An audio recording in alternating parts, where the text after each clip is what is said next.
Welcome to NG Stories. Please like, share and subscribe for more amazing videos. Kumar Skandagupta का भारत।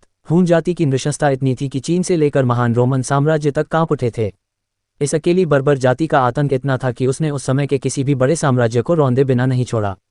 चीन का विशाल साम्राज्य तो इतना भयाक्रांत हुआ कि उसने हूनों से लड़ने का विचार ही छोड़ दिया और रक्षात्मक होकर खुद को ऊंचे ऊंचे सैकड़ों किलोमीटर की दीवार से घेर लिया।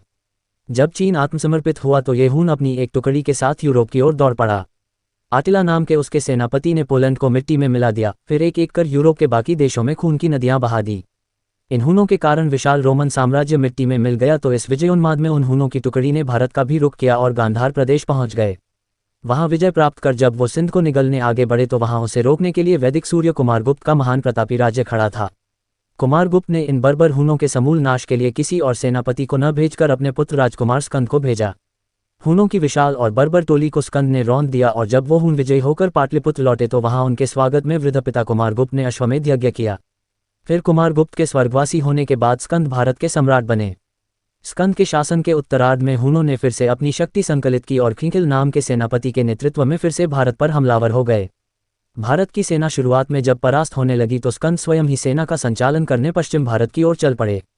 उधर वो युद्ध में हूनों से जूझ रहे थे और इधर उनके धूर्त भाई पुरुगुप्त ने सत्ता पर छल से कब्जा कर लिया। सत्ता हड़पे जाने की सूचना महाराज स्कंद को पहुंची तो उनके सामने दो रास्ते थे। एक था कि वापस जाकर अपने सौतेले भाई से वापस सत्ता छीन लें और दूसरा ये कि हूनों को युद्ध में धूल चटाए।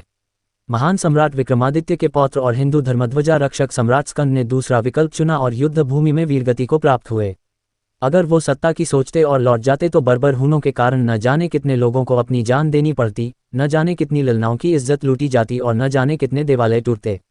अपने प्राण की बलि देकर स्कंद ने सबको बचा लिया और मृत्यु पाकर अमर हो गए। हून सेनापति खिंखिल को भारत की सीमा से मीलों दूर खदेड़ दिया और धर्म तथा राष्ट्र की सुरक्षा सुनिश्चित की। आज भारत में कितने हैं जिन्हें महान सम्राट स्कंद की ये गाथा याद है। ऐसे वीर महान सम्राट को भारत के लोगों ने भुला दिया। इन्हें भारत की वीर गाथाओं में सर्वोपरि रखना चाहिए था। धन्यवाद।